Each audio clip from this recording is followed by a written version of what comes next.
ఓం నమో భగవతే వాసుదేవాయ. మాఘ మహాపురాణం 12వ అధ్యాయం. ధన పిపాసి సుమందుడు దయగల కుముద అనే శూద్ర దంపతుల కథ ద్వారా ధర్మం యొక్క విశిష్టతను చాటి చెబుతుంది. భార్య కుముద మాఘ స్నానం చేయగా కోపంతో ఆమెను కొట్టబోయిన సుమందుడు కూడా నీటిలో పడి మునిగిపోయి తెలియకనే మాఘ స్నానం చేశాడు. మరణానంతరం కుముదను విష్ణులోకానికి, సుమధుని యమలోకానికి తీసుకువెళ్ళగా చిత్రగుప్తుడు సుమందుడి బలవంతపు మాఘ స్నానం వల్ల పాపాలు తొలగి అతను కూడా విష్ణులోకానికి అర్హుడని నిర్ధారించడం ద్వారా తెలియక చేసిన మంచి పనులు కూడా మనకు శుభ ఫలితాలనిస్తాయని ధర్మం యొక్క గొప్పతనాన్ని చాటి చెబుతుంది. మాఘ అధ్యాయం. శూద్ర దంపతుల కథ. వశిష్ఠ మహర్షి దిలీపునితో, మహారాజా మరొక కథను వినుము. సుమందుడును శూద్రుడు ఒకడు ఉండేడివాడు. అతడు ధనధాన్యాలు సంపాదనపై మిక్కిలి ఇష్టం కలవాడు. వ్యవసాయం చేయును, పశువుల వ్యాపారం చేయును, ఇవి చాలక వడ్డీ వ్యాపారములు కూడా చేయును. ఎంత సంపాదించుకున్నను ఇంకనూ సంపాదించలేకపోవచ్చున్నానని విచారించేటివాడు. వాని భార్య పేరు కుముద. ఆమె ధనవంతురాలు. ఒకనాటి రాత్రి శుచి వ్రతుడగు బ్రాహ్మణుడు వాని ఇంటికి వచ్చెను. ఆమె, నేను బాటసారిని అలసిపోయి వచ్చాను. చలి చీకటి మిక్కుటముగా నున్నవి.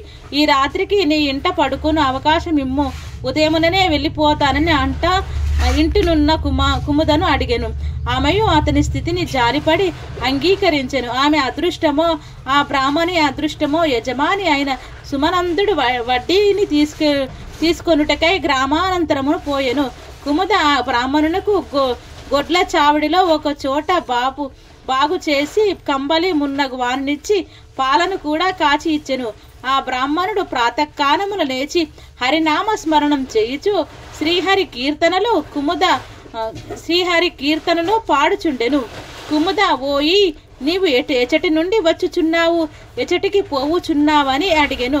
అప్పుడు ఆ విప్రుడు, తుంగభద్రా తీరము నుండి శ్రీరంగ క్షేత్రమునకు పోవుచున్నాను. మాఘమాసమున పుణ్యనది స్నానము చేసిన పుణ్యం కలుగును, అందుకొరకు ఇట్లు వచ్చి ఉన్నాను అని సమాధానము చెప్పెను. ఆమె అడుగగా మాఘమాస స్నాన మహిమను చెప్పెను. కుముదయు మాఘ స్నానం చేయుటకై నదికి పోవలయునని అనుకొనెను. తానును వానితో నదికి పోయి స్నానము చేసి రావాలని కొనెను. తన అభిప్రాయమున చెప్పగా బ్రాహ్మణుడును సంతోషముతో అంగీకరించెను. సుమందుడింటికి వచ్చెను.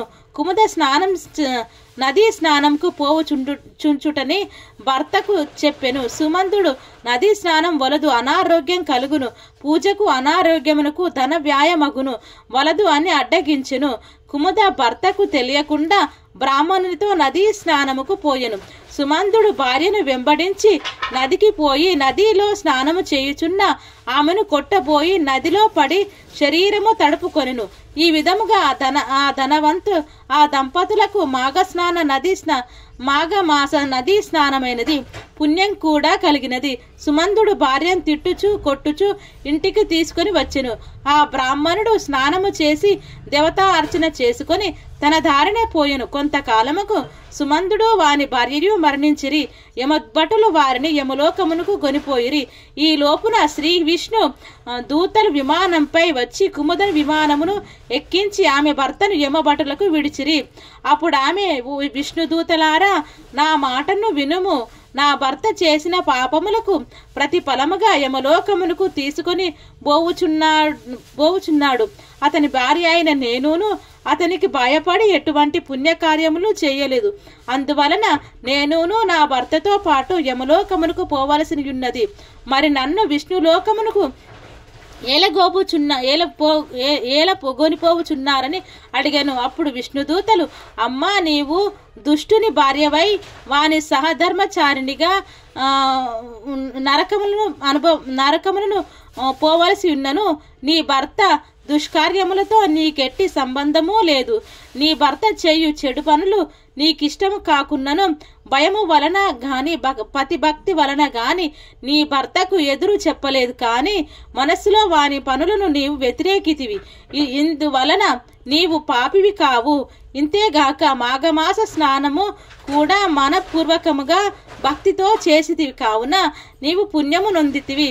నీ భర్త అట్లు కాదు, కావున నీవు విష్ణులోకమునకు తీసుకొని పోబడుచున్నావు.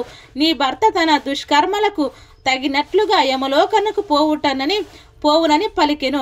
అప్పుడు ఆమె, నన్ను లాగుచు నా భర్తయు నీటిలో మునిగేను కదా, మా పెనుగులాటలో 3 సార్లు ఆయనను నీట మునిగి లేచెను కదా, బలవంతముగా చేసిను ఇష్టము లేక చేసినను కూడా మాఘ స్నానము పుణ్యప్రదమందురు కదా. ఆ విధముగా చేసిన నాపై కోపము నన్ను పట్టుకొని నీటిలో పలుమార్లు మునిగి లేచిన నా భర్తకు మాఘ స్నాన ఫలము పుణ్యం రావలెను, ఆయనను నాతో పాటు విష్ణులోకమునకు రావలను కదా అని విష్ణుదూతలకు ఆమె సమాధానం చెప్పలేకపోయిరి. యమదూతలతో యమలోకమునకు పోయి ప్రాణుల పుణ్య పాపములు వద్దును వ్రాయు చిత్రగుప్తుని వద్దకు పోయిరి. తమ సమస్యను చెప్పి పరిష్కరింపమని అడిగిరి. అప్పుడు చిత్రగుప్తుడు సుమందుని పుణ్యలోకమునకు పట్టికను చూచెను.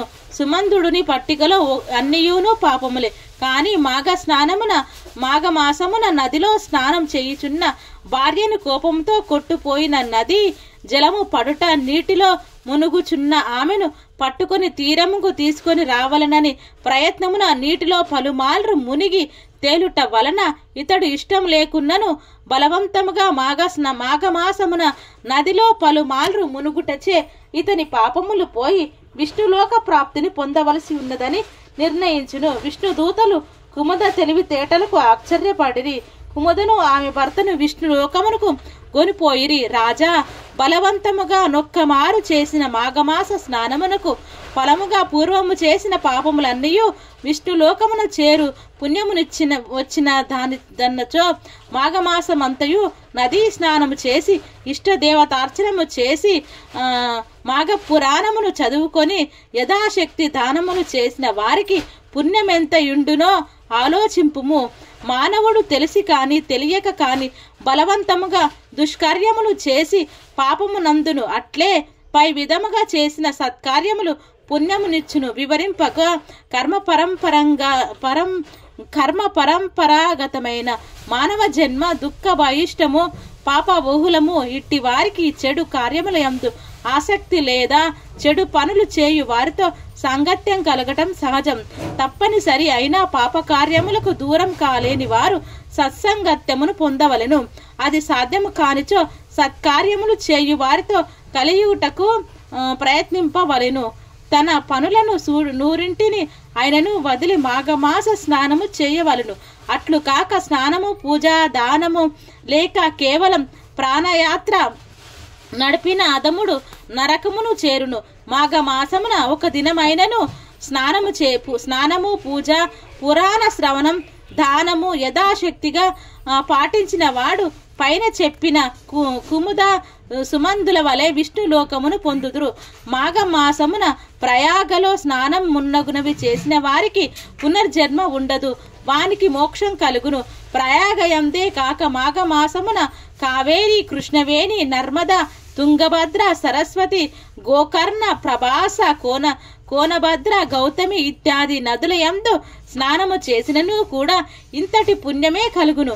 మానవులు అందరూ వారు ఎటువంటి వారైనను మాఘ స్నానము, పూజ, పురాణ శ్రవణం, దానము వాటి అన్నిటినీ కాని కొన్నిటిని యథాశక్తిగా చేయుటయే వారికి పాప తరుణోపాయనం, మోక్షప్రాప్తి సాధనం అని వశిష్ఠ మహర్షి దిలీపునకు వివరించినదు. మాఘ పురాణం 11వ అధ్యాయం సంపూర్ణం.